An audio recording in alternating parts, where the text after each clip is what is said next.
Assalamualaikum warahmatullahi wabarakatuh. Innal hamdalillah nahmaduhu wa nasta'inuhu wa nastaghfiruh wa na'udzu billahi min shururi anfusina wa min sayyiati a'malina man yahdihillahu fala mudilla lahu wa man yudlil fala hadiyalah. Asyhadu an la ilaha illallah wahdahu la syarika lah wa asyhadu anna Muhammadan abduhu wa rasuluh. Ya ayyuhalladzina amanu taqullaha haqqa tuqatih wa la tamutunna illa wa antum muslimuna amma ba'du.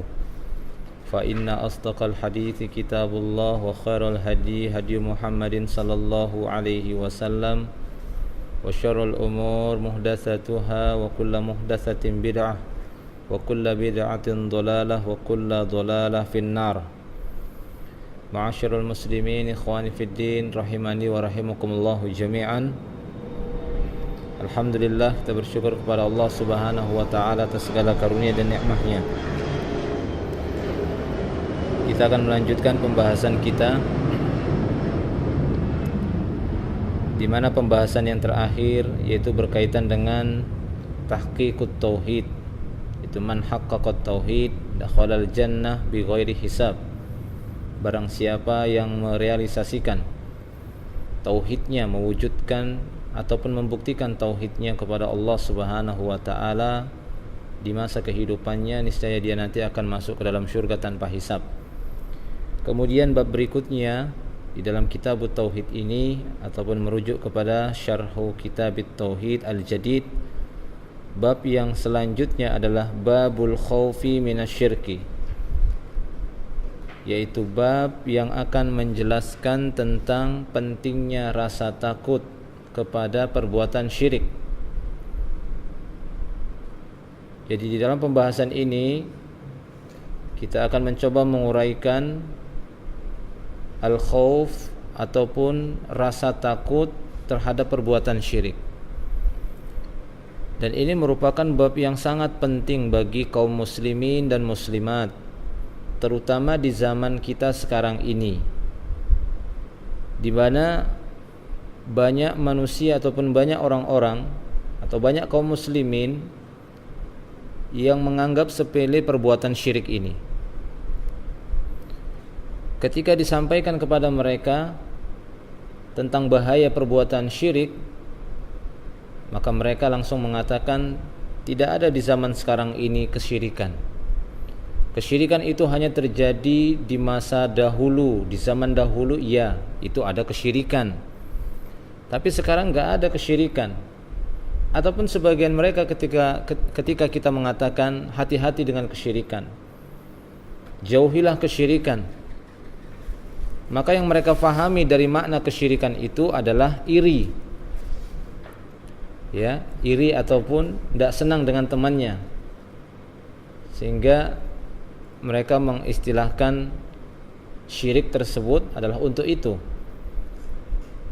Ya, kamu syirik aja kan gitu ya, nggak bisa berbuat demikian, kamu syirik aja katanya. Jadi kalimat syirik itu ataupun makna kesyirikan itu sudah dibelokkan ataupun dipalingkan dengan makna yang lainnya, dengan kalimat yang sama. Maka di sini perlu kita jelaskan dan perlu kita uraikan pentingnya memiliki rasa takut terhadap kesyirikan ini. Di antaranya adalah dalil yang pertama yang akan kita bahas ini, yaitu firman Allah Subhanahu wa taala yang menjelaskan betapa besarnya dosa kesyirikan ini, yaitu satu perbuatan yang tidak diampuni oleh Allah Subhanahu wa taala, di mana Allah Subhanahu wa taala masih memberikan kesempatan dan masih memberikan ampunan bagi dosa-dosa yang dilakukan selama itu di bawah kesyirikan. Adapun kesyirikan maka tidak akan pernah diampuni oleh Allah Subhanahu wa taala. Allah Subhanahu wa taala berfirman di dalam surat An-Nisa ayat yang ke-48. Qala Allah taala innallaha la yaghfiru ay yushraka bihi wa yaghfiru ma duna dzalika liman yasha wa may yusyrik billahi faqad iftara itsman azima. Di dalam surat An-Nisa ayat yang ke-48 ini Allah Subhanahu wa taala berfirman, sesungguhnya Allah Subhanahu wa taala tidak akan mengampuni, tidak akan memberikan maghfirah kepada perbuatan syirik ini, kepada pelaku-pelakunya. Sesungguhnya Dia tidak akan mengampuni dosa kesyirikan. Namun Allah Subhanahu wa taala masih mengampuni dosa selain kesyirikan, ataupun dengan makna di bawah kesyirikan. Wa yaghfiru ma duna dzalik. Dan Allah Subhanahu wa taala masih mengampuni dosa-dosa di bawah kesyirikan. Liman yasha, yaitu bagi siapa yang dikehendaki oleh Allah Subhanahu wa taala. Wa may yusyrik billah, maka siapa saja yang berbuat sekutu, berbuat syirik kepada Allah Subhanahu wa taala, faqad iftara itsman azima, maka sungguh dia telah melakukan satu kedustaan, satu dosa yang sangat besar. Ikhwani fiddin rahimani wa rahimakumullah wa iyyakum jami'an. Sehingga makna innallaha la yaghfiru ayyushraka bih, kata pensyarah kitab ini, beliau mengatakan maknanya adalah la yaghfiru li abdin lakiyahu ya'budu ma'ahu ghairahu, bahwasanya Allah Subhanahu wa taala tidak akan mengampuni seorang hamba pun yang bertemu dengan Allah Subhanahu wa taala dalam keadaan dia beribadah kepada Allah juga kepada selain Allah. Itulah dia kesyirikan. Kesyirikan itu tetap beribadah kepada Allah, bukan dia meninggalkan Allah. Dia tetap beribadah kepada Allah, tapi juga beribadah kepada selain Allah Subhanahu wa taala. Yang seharusnya ibadah itu hanya dia berikan kepada Rabb-Nya, kepada penciptanya, tapi dia berikan bagian ibadah itu kepada selain Allah Subhanahu wa taala. Maka siapa saja yang bertemu dengan Allah Subhanahu wa taala dalam keadaan berbuat syirik, niscaya Allah Subhanahu wa taala tidak akan memberikan ampunan baginya, dan dia akan kekal di dalam api neraka jika itu kesyirikan dengan tingkat yang besar, yaitu syirik akbar. Wa yaghfiru ma duna dzalik, adapun makna dia masih mengampuni dosa-dosa selain kesyirikan itu, yaitu maksudnya kata beliau yaghfiru jami'adz dzunubi ghaira syirki. Allah Subhanahu wa taala mengampuni seluruh perbuatan-perbuatan dosa selain kesyirikan. Apakah itu syirik akbar ataukah itu syirik asghar, tidak diampuni. Allah tidak akan mengampuninya. Hanya saja konsekuensinya mungkin berbeda-beda antara pelaku syirik akbar dengan pelaku syirik asghar. Pelaku syirik akbar jelas kekal di dalam api neraka dan tidak akan pernah merasakan nikmatnya syurga dan tidak akan pernah mencium wanginya aroma syurga. Tapi pelaku syirik asghar, mereka akan tetap mendapatkan kenikmatan-kenikmatan di dalam syurga Allah Subhanahu wa taala setelah mempertanggungjawabkan kesyirikannya tersebut, yaitu syirik asghar. Lima yasha, di dalam ayat tadi juga disebutkan Allah memberikan ampunan bagi siapa yang dia kehendaki, maksudnya lima yuridul maghfirah lahu. Jadi Allah akan mengampuni dosa-dosa selain kesyirikan ataupun di bawah kesyirikan itu. Itu diampuni oleh Allah Subhanahu wa taala bagi siapa saja yang dia kehendaki, yaitu siapa yang dia kehendaki, yang dia inginkan mendapatkan maghfirahnya, itu akan diberikan. Dan ini kehendak Allah, tidak ada yang bisa menentangnya, tidak ada yang bisa interupsi, tidak ada yang bisa mengatakan saya enggak setuju, kenapa engkau berikan maghfirah kepada dia tapi tidak kepada yang lainnya, tidak bisa. Nah, demikian. Wa may yusyrik billah, maknahu wa may ya'budu ma'ahu ghairahu, barang siapa yang beribadah kepada selain Allah dan bersamanya bersama Allah Subhanahu wa taala, inilah dia kesyirikan kepada Allah. Iftara maksudnya kadziba, maka dia sungguh telah berbuat kedustaan dengan dusta yang sangat besar. Itsman yaitu zanban, dosanya sangat aziman kabiron, sangat besar. 6. Asyarhul ijmali, maka penjelasan secara global dari ayat tadi dalam surat An-Nisa ayat yang ke-48. Tatkala syirik kita ketahui merupakan dosa yang paling berbahaya, yang paling berat, siksaannya yang paling buruk, yang mana di dalamnya terdapat perbuatan mengurangi ataupun menghinakan dan merendahkan kemuliaan Rabbuna Jalla wa'ala, menyerupakan Allah dengan makhluk. Ini di antara sisi negatif dari perbuatan syirik ini, merendahkan martabahnya Allah, merendahkan kemuliaan dan keagungan yang dimiliki oleh Allah Subhanahu wa taala, dan menyerupakan Allah yang maha tinggi diserupakan dengan makhluk yang sangat lemah dan memiliki banyak kekurangan bahkan keburukan, disamakan. Ini jelas satu perbuatan yang tidak baik, ya, satu perbuatan yang sangat tercela.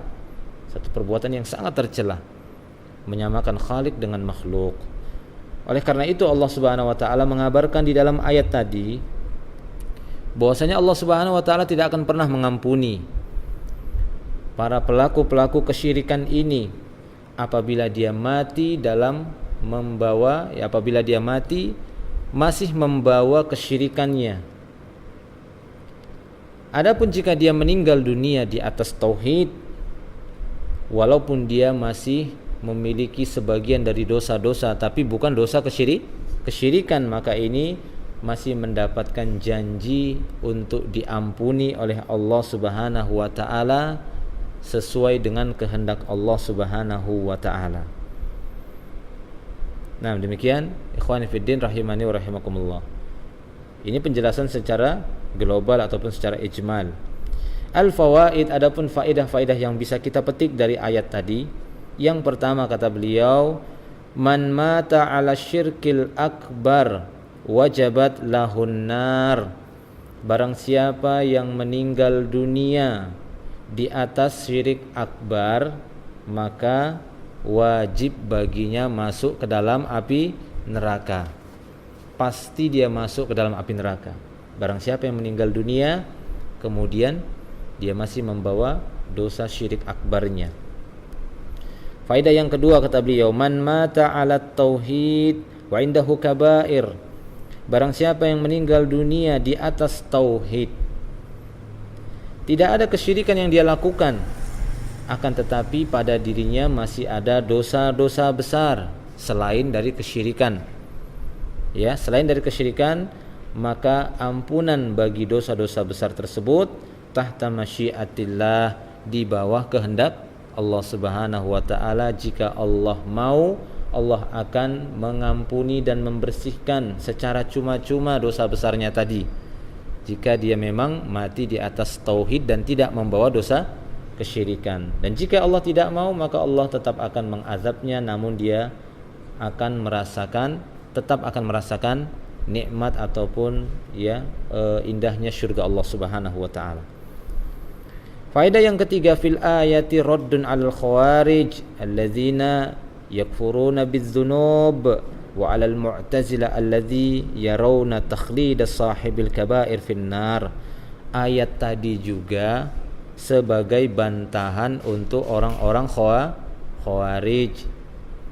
Siapa ini orang-orang khawarij? Mereka orang-orang yang meyakini bahwasanya pelaku dosa besar, apakah dia syirik ataukah enggak syirik, yang penting itu dosa besar, maka pelakunya kekal di dalam api neraka. Ya, kekal dalam api neraka, enggak akan mendapatkan ampunan. Nah, demikian juga bagi Mu'tazilah. Ya, bagi Mu'tazilah mereka menganggap kekalnya para pelaku dosa besar di dalam api neraka.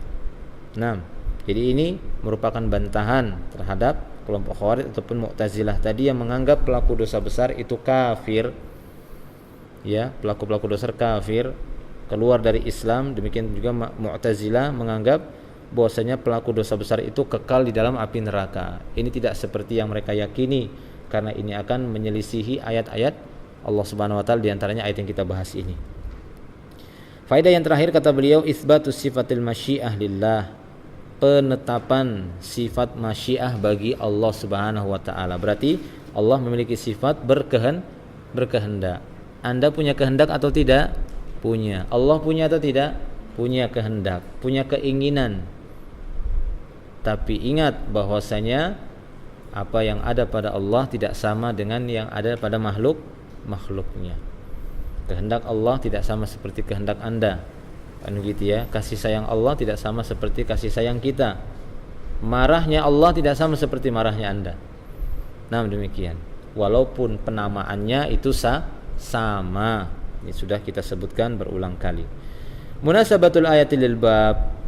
Kecocokan ayat ini dengan bab pembahasan. Babnya adalah babul khaufi minasyirki. Bab yang menjelaskan tentang pentingnya rasa takut terhadap kesyirikan. Maka ayat ini menunjukkan, ayat yang mulia ini menunjukkan bahwasanya Allah Ta'ala tidak mengampuni kesyirikan bagi pelaku kesyirikan itu. Sehingga dari sini bisa kita dapati Allah mewajibkan bagi kita semua untuk memiliki rasa takut dan hati-hati terhadap kesyirikan. Karena sesungguhnya jika kita tahu itu adalah perbuatan dosa saja, walaupun itu diampuni, seharusnya kita merasa takut dan merasa khawatir. Apalagi jika telah disebutkan oleh Allah bahwasanya perbuatan ini ataupun dosa ini tidak mendapatkan ampunan, jelas kita harus lebih merasa takut dan lebih khawatir lagi.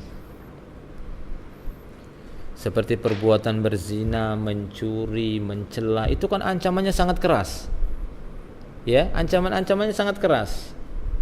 Apalagi di sana telah disebutkan ataupun seperti ayat yang sudah kita bahas tadi, Allah mengatakan tidak akan diampuni.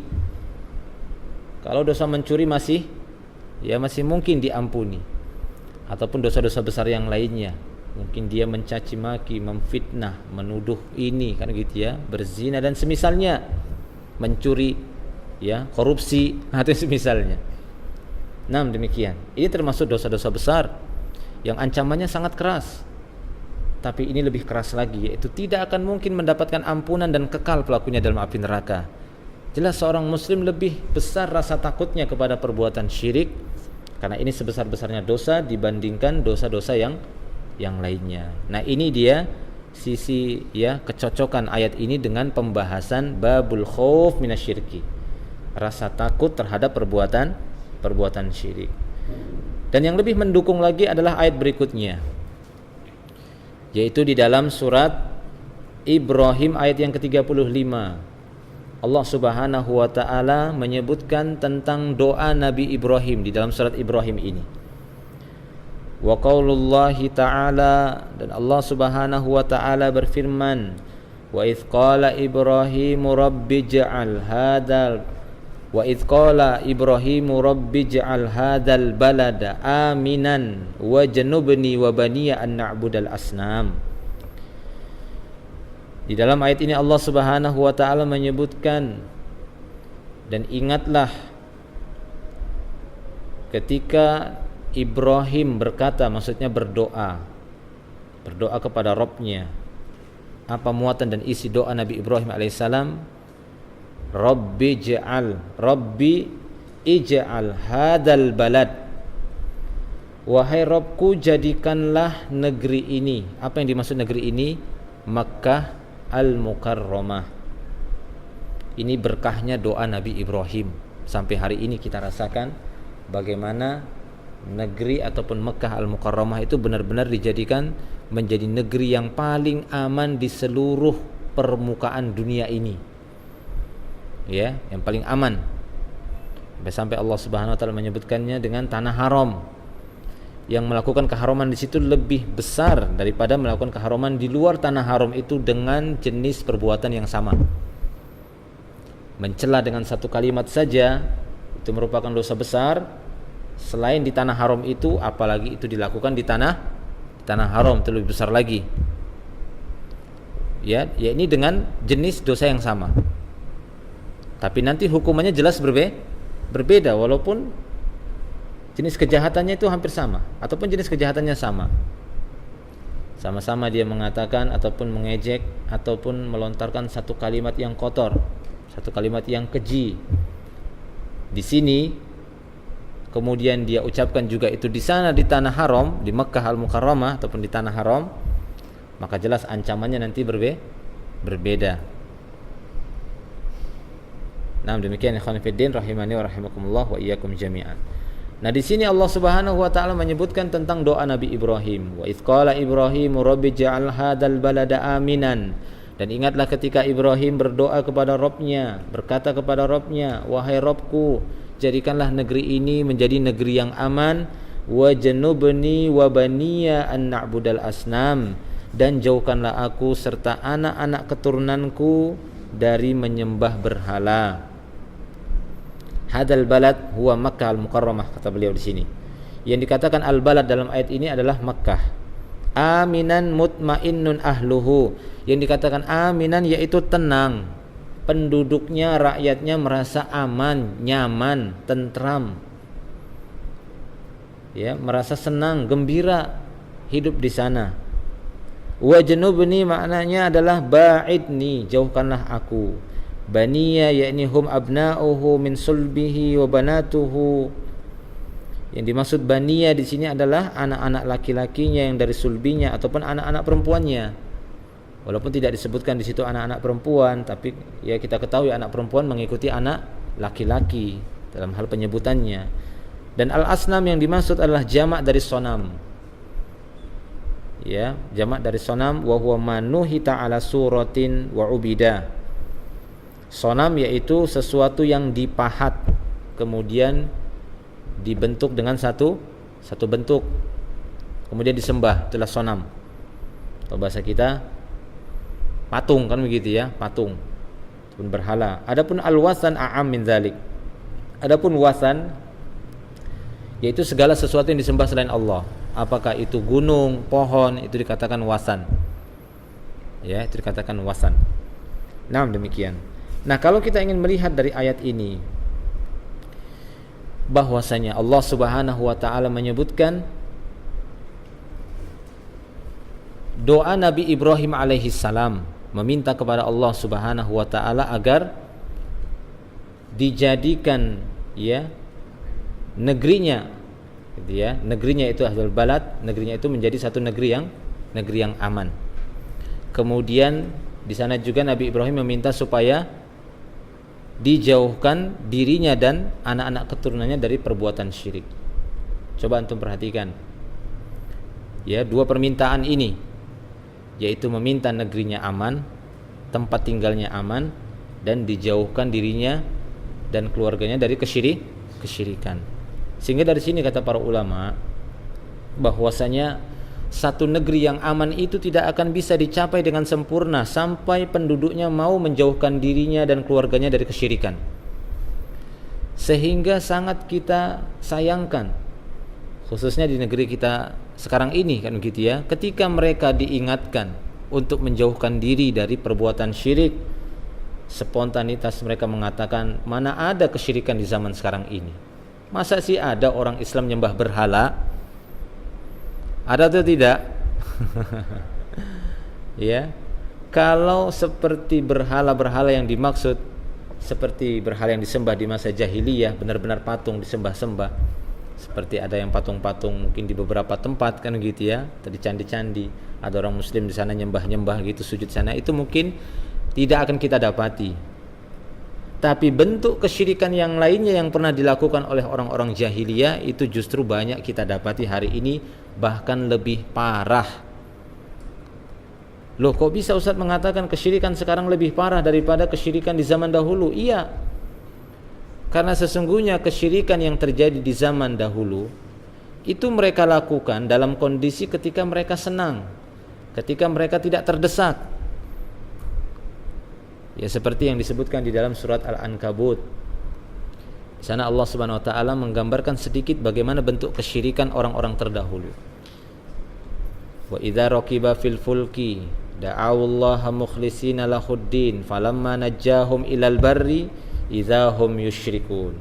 Ketika mereka mengendarai ataupun menaiki kapal mereka, berlayar di lautan, kemudian diterjang oleh ombak, seakan-akan mereka mau mendekati ajal kematiannya, mereka merasa akan mati gitu ya, dalam keadaan genting, terdesak. Apa yang mereka lakukan orang-orang musyrik tersebut? Da'awullaha mukhlishina lahuddin. Mereka itu benar-benar berdoa minta tolong sama Allah, ikhlas, ya Allah tolong ya Allah. Ini orang syirik dulu ini ya. Da'allah mukhlisina lahuddin. Falamma najahum ilal bar. Kata Allah, tapi tatkala kami selamatkan mereka sampai ke daratan, dikabulkan doanya oleh Allah Subhanahu wa taala karena ikhlas mereka. Hilang syiriknya semuanya. Ya Allah tolong. Enggak ada mereka panggil berhalanya itu, yang disembah-sembah itu. Padahal sebelum itu mereka sujud-sujud sama berhala. Enggak ada mereka panggil itu Lata Uzza, enggak dipanggilin. Allah, ya Allah, tolong. Akhirnya ditenangkan ombak itu oleh Allah Subhanahu wa taala. Laut itu semua kan makhluk Allah Subhanahu wa taala. Falamma najahum ilal bar, ketika kami selamatkan mereka sampai ke daratan lagi, idahum yusyrikun, buat syirik lagi. Ya, artinya kapan mereka berbuat syirik lagi? Ketika dalam keadaan tenang.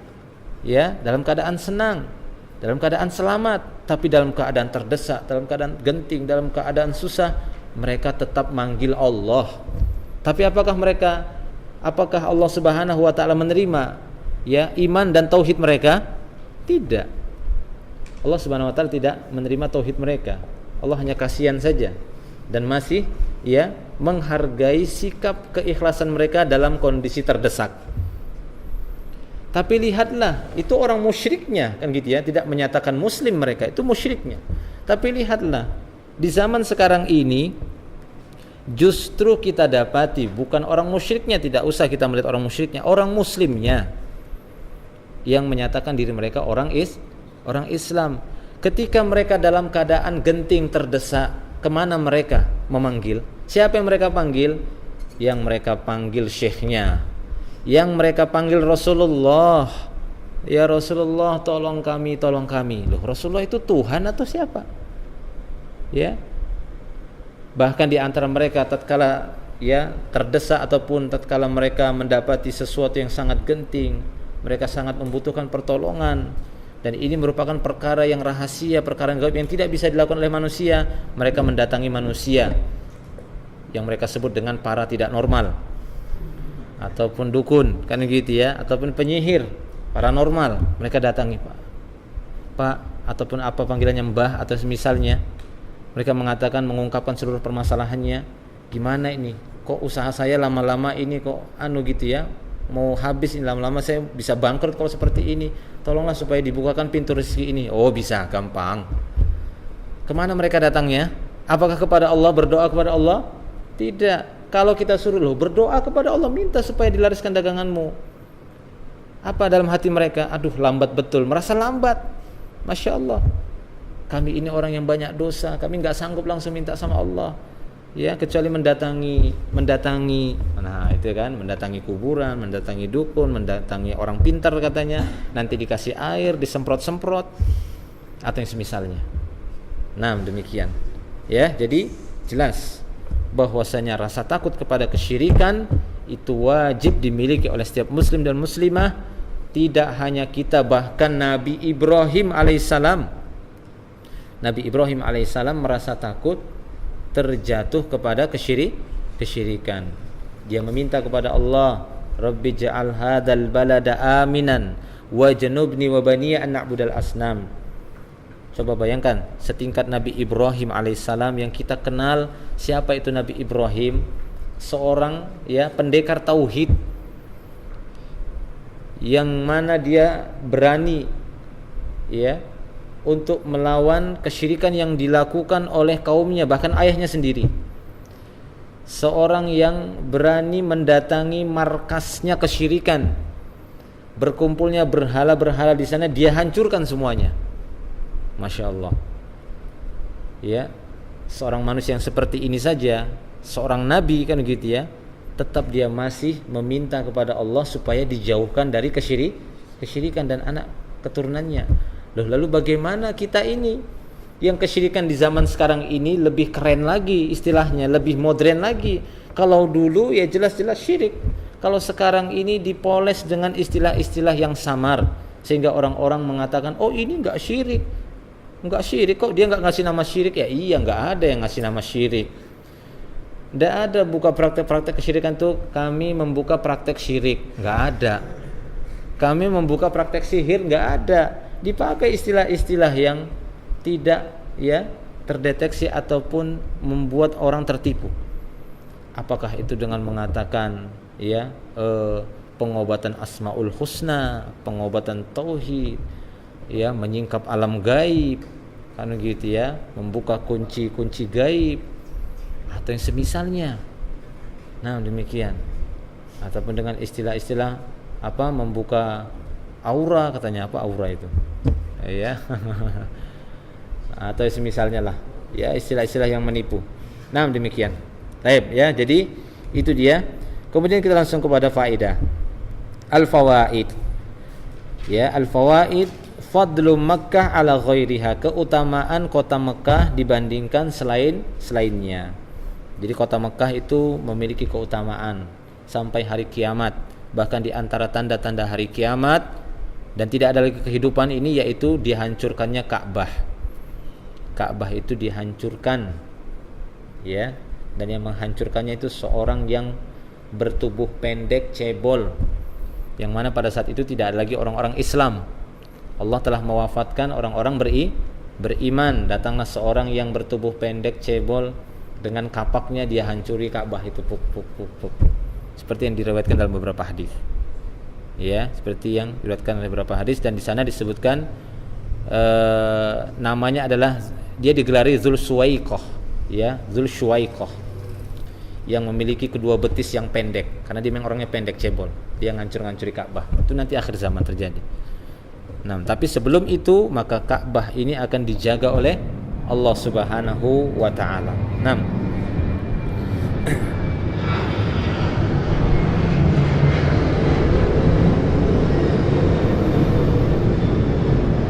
faedah yang kedua, doa Ibrahim li Makkah bil amni wal istiqrar.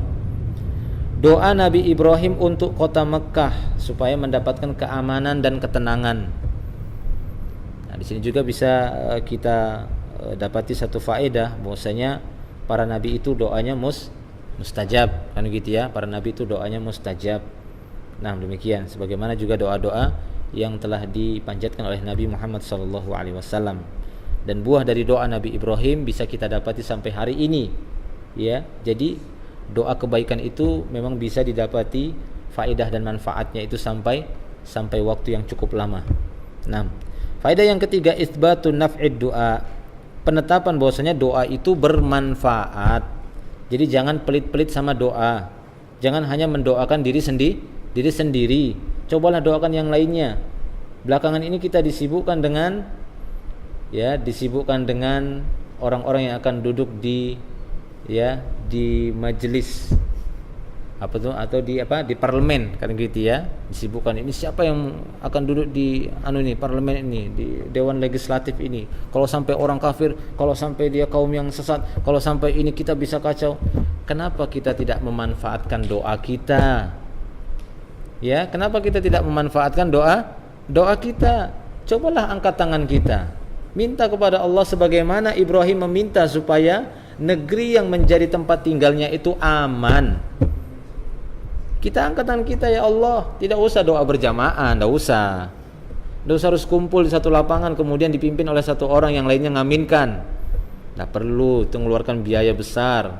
Karena nanti harus mengeluarkan konsumsi tenda, sewa lapangan dan semisalnya. Ya, terlalu berat seperti itu. Kita motivasi saja setiap kaum muslimin, manfaatkan doanya. Barangkali ada salah seorang di antara kita yang lebih dekat dengan Allah dan yang lebih cepat, ya, permintaannya dikabulkan. Barangkali ada di antara kita, ya, atau di antara kaum muslimin yang mana doanya itu jika dia berdoa langsung dikabulkan. Belum tentu orang-orang yang dianggap soleh, yang dipanggil untuk mimpin doa, belum tentu doanya itu mustajab. Anda bisa menjamin doanya mustajab? Bisakah Anda menjamin walaupun dia itu dipanggil, kemudian dia berdoa dengan memakai pakaian yang indah, kemudian dianggap orang yang paling soleh, bisakah kita menjamin doanya itu paling mustajab? Tidak bisa kita menjaminnya. Bisa saja, tapi tidak ada jaminan. Tapi tatkala semuanya kita berusaha berdoa masing-masing, kita bisa menjamin ada salah seorang di antara ribuan kaum muslimin, ada beberapa orang di antara mereka yang doanya mustajab. Itu pasti, nggak mungkin tidak. Ya, itu pasti, tidak mungkin tidak ada. Karena kalau tidak ada orang yang soleh itu ya nggak mungkin gitu ya, pasti ada. Nah, demikian. Baik, ikhwani fiddin rahimani wa rahimakumullah wa iyyakum jami'an. Faedah yang berikutnya kata beliau, anna asla dinir rusul wahidun wa huwa tauhid. Sesungguhnya asal agama para rasul, maksudnya pondasinya, dasar agama para rasul itu semuanya satu. Asal usulnya maksudnya ya. Asal usul agama para rasul itu semuanya satu, yaitu mentauhidkan Allah Subhanahu wa taala, enggak beda-beda. Ya, setiap rasul itu tidak berbeda dalam masalah tauhidnya. Ini sama-sama mentauhidkan Allah Subhanahu wa taala. Nabi Nuh demikian juga, Nabi Ibrahim, Nabi Musa, Nabi Isa, Nabi Muhammad. Tidak ada di antara mereka berbeda masalah tauhidnya. Sehingga Nabi Nuh mentauhidkan Allah Subhanahu wa taala. Nabi Ibrahim iya, kemudian Nabi Musa enggak, mentauhidkan sapi. Enggak ada seperti itu. Kan begitu ya. Kemudian Nabi Isa mentauhidkan apa kan begitu ya. Atau mentauhidkan yang lainnya. Tidak ada. Semuanya sama-sama mentauhidkan Allah Subhanahu wa taala. Faedah yang berikutnya kata beliau yang kelima, istihbabu du'a isyakhsi li dzurriyyatihi, disukainya seorang mendoakan keturunannya. Nah, doakan. Anda juga walaupun belum menikah, dianjurkan bagi Anda untuk mendoakan keturunan-keturunan Anda yang masih disulbi calon-calonnya. Kan gitu ya, masih disulbi, belum keluar. Karena masih disulbi dia. Nah, doakan supaya nanti dia mengeluarkan generasi-generasi yang soleh. Nah, demikian. Yang keenam ataupun yang terakhir, tahrimu ibadatil asnam, haramnya beribadah kepada berhala-berhala. Jadi haram beribadah kepada berhala-berhala. Ya, apakah berhala di situ yang dimaksud adalah patung itu sendiri ataupun selain patung namun dia disembah selain Allah yang disebut dengan wathan ataupun al-ausan. Karena sesungguhnya bukanlah patung-patung itu saja yang terlarang untuk disembah, tapi selain patung, apakah itu dia keris, batu, gunung, kan begitu ya, cincin, ataukah kertas, ataukah jimat atau gumpalan-gumpalan apa kan begitu yang disimpan, yang disembah dari selain Allah Subhanahu wa taala, maka itu merupakan perkara yang diharamkan dan bagian dari kesyirikan. Ya, apakah itu dia nyembah kuburan? Nah, kan gitu ya. Kalau ada yang kata, wah gimana kami bukan nyembah kuburan, gak ada kami sujud sama kuburan.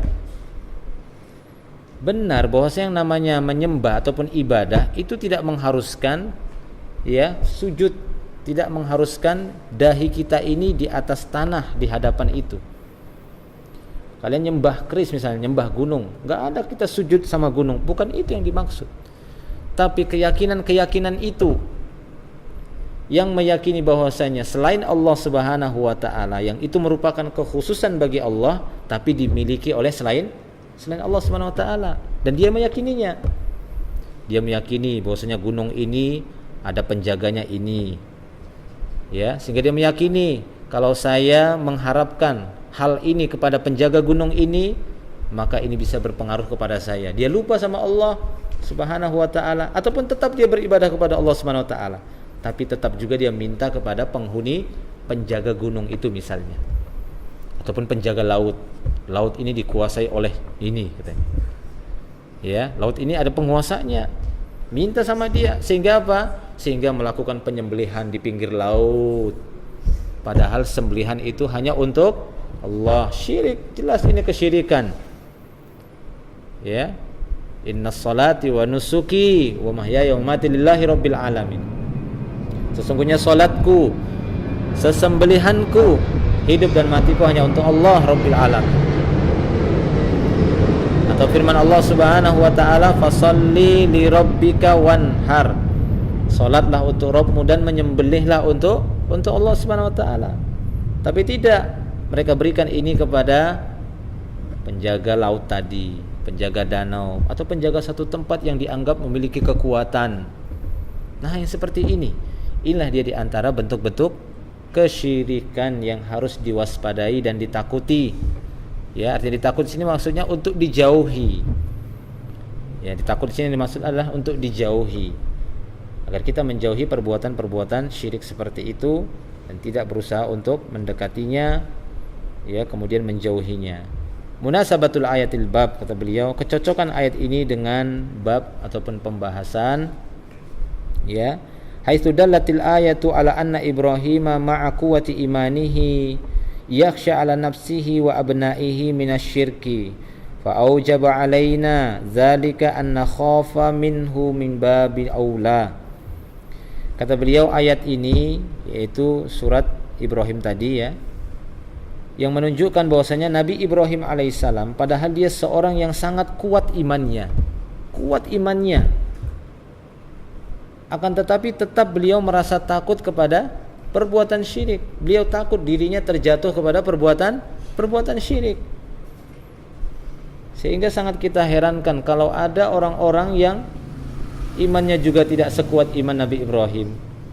Siapa di antara kita yang mengatakan iman saya lebih kuat daripada iman Nabi Ibrahim? Kalau kita menyadari bahwasanya iman kita ini dalam kondisi yang lemah, kemudian kita merasa aman dari perbuatan syirik, ini sudah menjadi tanda tanya. Seharusnya kita lebih takut lagi dari Nabi Ibrahim. Nabi Ibrahim yang kuatnya imannya seperti itu masih merasa takut dengan kesyirikan, lalu bagaimana kita merasa aman dari rasa kesyirikan? Ini tidak boleh. Ya, tidak boleh merasa aman. Sehingga ayat ini menunjukkan padahal Nabi Ibrahim memiliki iman yang sangat kuat, tapi tetap takut terhadap dirinya sendiri terjatuh kepada kesyirikan. Dia khawatir anak-anaknya terjatuh kepada kesyirikan. Maka wajib bagi kita semua, berdasarkan ayat ini, kita juga harus merasa takut dari perbuatan kesyirikan itu. Kata beliau, min babi aula, ini jelas lebih utama. Kita lebih utama takut kepada perbuatan khawatir terhadap kesyirikan ini dibandingkan Nabi Ibrahim alaihissalam. Ya, Nabi Ibrahim, beliau adalah seorang nabi, ya, utusan Allah Subhanahu wa taala yang dijaga oleh Allah, memiliki iman yang kuat. Kemudian perjuangannya terhadap tauhid sangat ya terlihat, akan tetapi masih merasa khawatir terhadap diri dan anak-anak keturunannya terjatuh kepada kesyirikan. Maka jangan pernah kita merasa aman dari kesyirikan, ya. Dalam kita berusaha untuk menjauhinya, kemudian berdoa kepada Allah Subhanahu wa taala supaya dijauhkan dari kesyirikan. Demikian juga kepada keluarga kita, kepada anak-anak kita jaga agar tidak terjatuh kepada kesyirikan. Dan demikian juga bahwasanya tatkala kita menginginkan satu negeri, satu daerah, satu wilayah diturunkan rasa aman di sana oleh Allah Subhanahu wa taala, dijadikan negeri itu menjadi negeri yang aman, sentosa, nyaman, tenang, maka harus dimulai dari mendakwahkan dakwah tauhid, mengajak manusia menjauhi perbuatan syirik. Dan jangan pernah kaum muslimin mengatakan tidak ada lagi kesyirikan di zaman sekarang ini. Justru kesyirikan di zaman sekarang ini sangat terlihat jelas bagi orang-orang yang memiliki basirah, bagi orang-orang yang memiliki ilmu. Memandang dengan ilmunya akan dia dapati betapa banyaknya kesyirikan terjadi, bahkan terang-terangan diiklankan. Kecuali bagi orang-orang yang tidak memiliki basirah, mereka akan menganggap itu hanyalah bualan orang-orang, ya, orang-orang berjenggot aja katanya. Itu bualan sebagian orang saja, menakut-nakuti kita dengan ada kesyirikan. Mana ada? Ya, mana ada kesyirikan sekarang? Itu kesyirikan itu hanya dilakukan oleh orang-orang kafir. Kita orang Islam enggak berbuat syirik lagi. Kalaulah kesyirikan itu dibatasi oleh Allah, hanya orang-orang kafir saja yang melakukannya, orang muslim itu tidak akan pernah terjadi kesyirikan. Kalau benar seperti itu, maka ayat-ayat ini tidak perlu diturunkan oleh Allah Subhanahu wa taala. Karena Al-Qur'an ini bukan hanya untuk orang kafir. Ya, Al-Qur'an ini juga untuk orang-orang Islam, untuk orang-orang yang telah memeluk agama Islam. Ya, jelas bahwasanya orang-orang Islam inilah yang dijaga agar mereka jangan menyandang nama Islam, akan tetapi pada hakikatnya telah melakukan perbuatan kesyirikan. Nah, ini berbahaya. Menyangka dirinya masih berada di atas keislamannya, tapi sangat disayangkan mereka telah banyak berbuat kesyirikan. Seperti yang saya sebutkan tadi, bahkan di zaman sekarang ini, ya, kita dapati kesyirikan itu terang-terangan. Maksudnya bagi orang yang punya basirah, memiliki ilmu, dia akan tahu loh ini kesyirikan kok dengan mudahnya diiklankan di media-media cetak, di media informasi, ataupun di media elektronik. ya kan, terang-terangan pasang nomor sekian, telepon nomor sekian, kan gitu ya, konsultasi dari jarak jauh pun semisalnya, kan gitu ya, ataupun siapa yang ingin rezekinya begini dan semisalnya banyak sekali, masya Allah. Nah, demikian ikhwan fillah rahimani wa rahimakumullah wa iyyakum jami'an. Mungkin kita cukup dulu sampai di sini ya, beberapa poin dulu, nanti kita separuhnya kita lanjutkan pada pertemuan yang akan datang. Semoga apa yang kita sampaikan tadi bisa kita petik faedah-faedahnya, dan ya kelanjutannya akan kita sambung pada pertemuan yang akan datang masih dengan babul khauf minasyirik, bab yang menjelaskan pentingnya rasa takut terhadap kesyirikan. Wallahu a'lam bishawab. Ya, kalau ada yang bertanya silahkan. Waalaikumsalam warahmatullahi.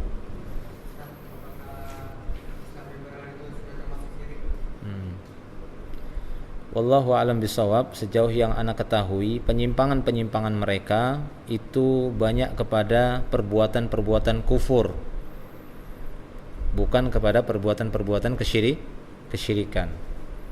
Makanya sebagian ahlul ilmi menjelaskan makna ayat tadi di awal gitu ya, pembahasan kita di awal, ayat Allah SWT dalam surah An-Nisa tadi, innallaha la yaghfiru ayyushraka bihi wa yaghfiru ma duna dzalik. Sesungguhnya Allah tidak mengampuni dosa kesyirikan dan mengampuni dosa selain syirik. Mereka menjelaskan wa yaghfiru ma duna dzalik, itu maknanya bukan hanya sebatas selain kesyirikan, karena selain kesyirikan ada yang setara dengan kesyirikan, yaitu menyebabkan pelakunya kafir, pelakunya murtad dan kekal di neraka kalau dia meninggal dalam keadaan seperti itu. Apa itu? Perbuatan kufur akbar. Kufur akbar ini kan bukan syirik, tapi kesyirikan itu menyebabkan dia kufur, keluar dari Islam. Karena kufur ini belum tentu dia berbuat syirik, kan begitu ya. Atau seperti yang dilakukan oleh sebagian ya kaum liberal itu ya, kaum liberalis. Apa di antara perbuatan mereka, kan begitu ya, yaitu melecehkan Al-Quran, menghina. Ini kan bukan kesyirikan. Sehingga sebagian mereka mengatakan, ya kenapa kaum muslimin ini terlalu kolot, ya terlalu jumut, kuno, Al-Quran dibakar, diinjak-injak kok repot. Itu kan kertas biasa. Itu kan kertas biasa. Toh tetap Al-Quran itu kan di lauh mahfuz. Kenapa mereka repot? Oh, kertas biasa kok repot. Nah, perkataan seperti ini coba bayangkan. Ini ya dari mereka mengatakan demikian. Apakah ini kesyirikan? Tidak. Kan gitu ya, namanya kesyirikan, dia tetap beribadah kepada Allah. Dia tetap beribadah kepada Allah. Tapi ibadahnya itu juga dia berikan kepada selain Allah, ini syirik. Makanya tadi ya wa yaghfiru ma duna dzalik. Ada iklan.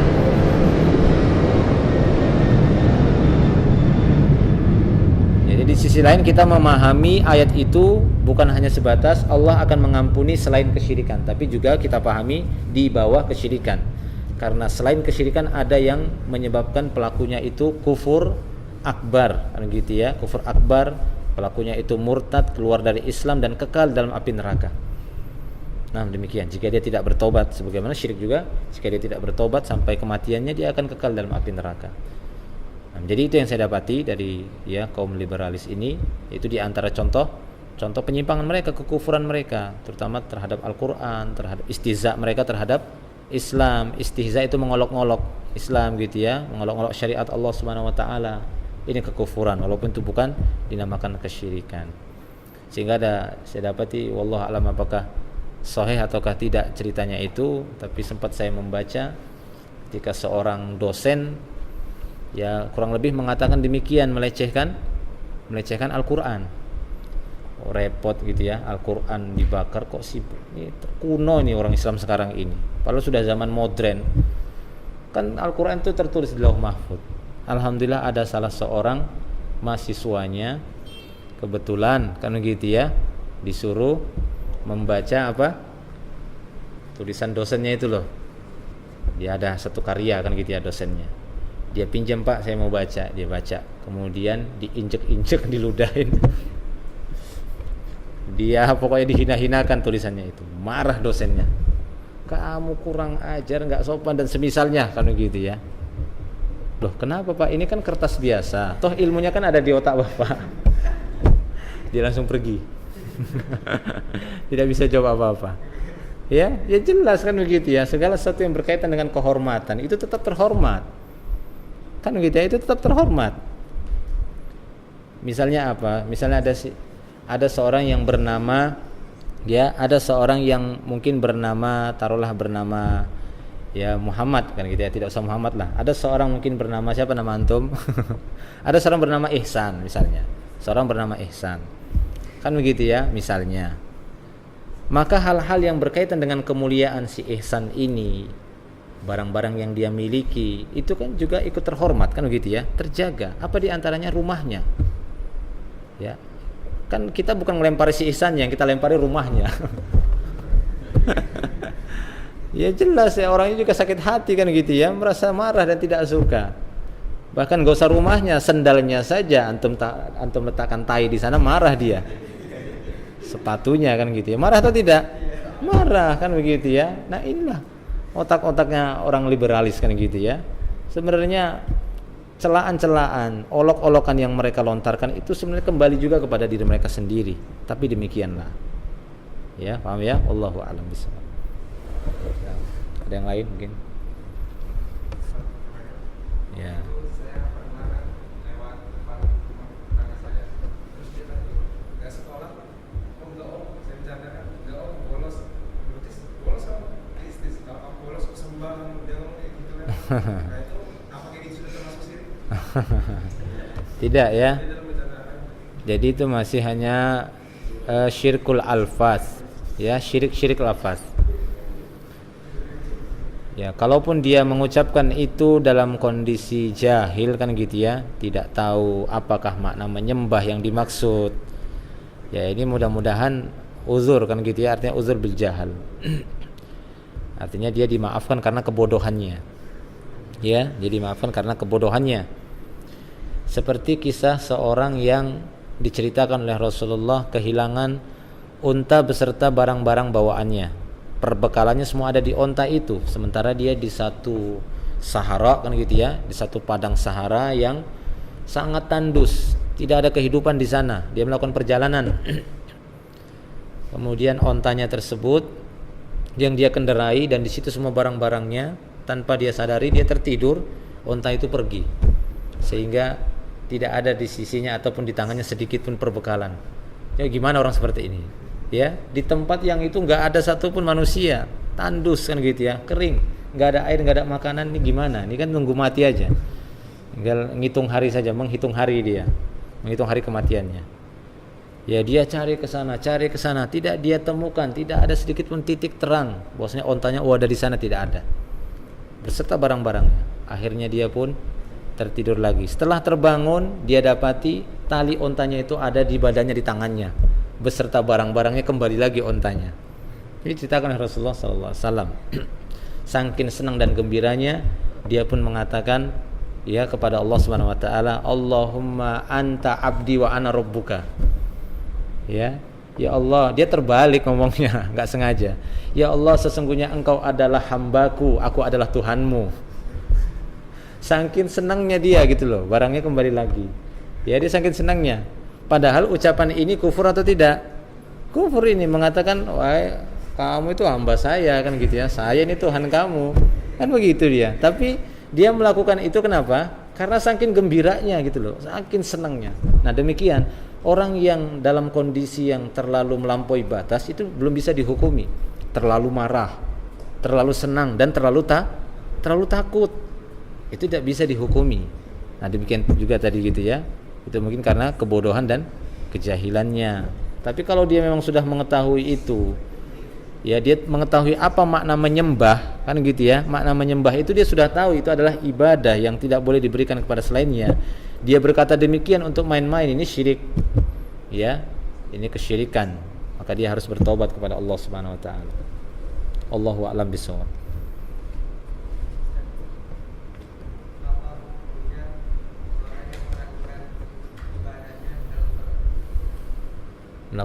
Meragukan ibadah apanya dulu? Meragukan sholatnya. Dia ragu diterima ragu dengan Allah Subhanahu wa taala, atau ragu apanya dulu? Ragu ini banyak. Ragu dia dengan Allah Subhanahu wa taala.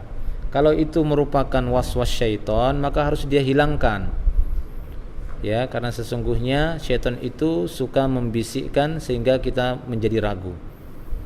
Sehingga dalam beberapa hadis Nabi sallallahu alaihi wasallam apabila mengingatkan kita apabila syaitan itu menyerang kita dengan was-was terus, kan gitu ya. Ya'ti ahadakum syaitan. Syaitan akan mendatangi salah seorang di antara kalian. Fayaqulu man khalaqa hadza wa man khalaqa hadza. Syaitan itu akan membisikkan kepada salah seorang di antara kalian, siapa yang ciptakan ini? Itu dibisikkan sama dia. Siapakah ciptakan ini? Siapa ciptakan langit? Siapa ciptakan bumi? Siapa ciptakan onta? Siapa ciptakan ini? Kita Allah, kita pikir Allah, sampai dia nanti bisikkan, kalau gitu siapa ciptakan Allah? Seperti itu kata Rasulullah. Hatta yaqulu man khalaqallah, sampai dia nanti membisikkan kepada kita salah seorang di antara kalian, kalau gitu siapa yang ciptakan Allah? Kalau memang dia telah mencapai kondisi seperti ini, maka hendaklah dia cepat-cepat beristiazah.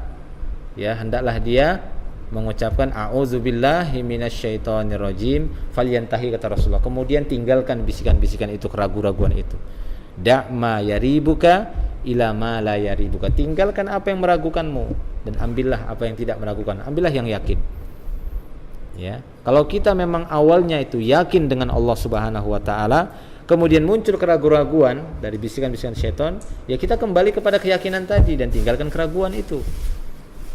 Nah, seperti itu caranya. Karena gitu ya. Artinya tidak bisa langsung kita vonis dia adalah seorang musyrik, tapi hendaklah dia berusaha. Karena kalau terus dia ladeni seperti itu, tidak ada minta pertolongan kepada Allah, tidak berlindung kepada Allah, tidak dia sudahi, tidak dia tinggalkan, dia tidak kembali kepada keyakinannya, lambat laun dia bisa mengikuti langkah syaitan dan akhirnya dia pun kufur.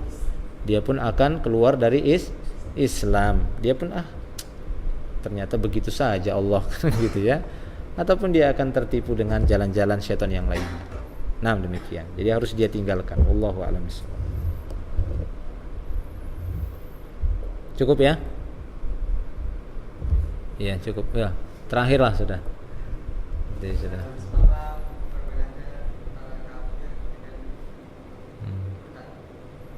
Ya, kalau kafir itu terbagi dua, ada kafir yang akbar, ada kafir yang asghar. Ya. Kalau dia kafir yang asghar ataupun kufur kecil, kafir yang kecil, itu tidak murtad. Tidak dinyatakan keluar dari Islam alias murtad, tidak. Semacam apa? Semacam terjadi pembunuhan antara muslim dengan muslim yang lainnya. Ini kufur, kafir ini dikatakan, tapi kafir asghar.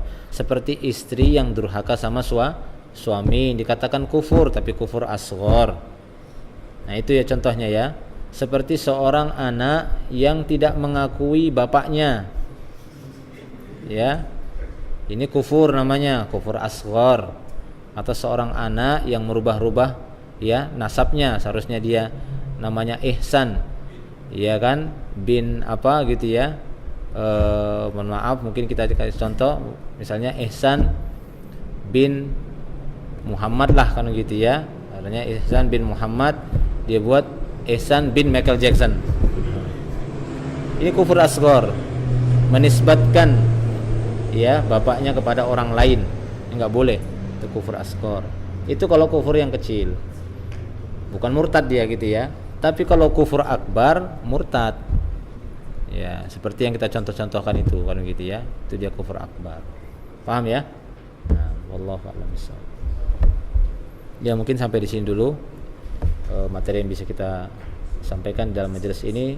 Mudah-mudahan apa yang kita sampaikan bisa menjadi tambahan ilmu yang bermanfaat untuk kita semua. Insyaallah nanti kita lanjutkan pada pertemuan yang akan datang.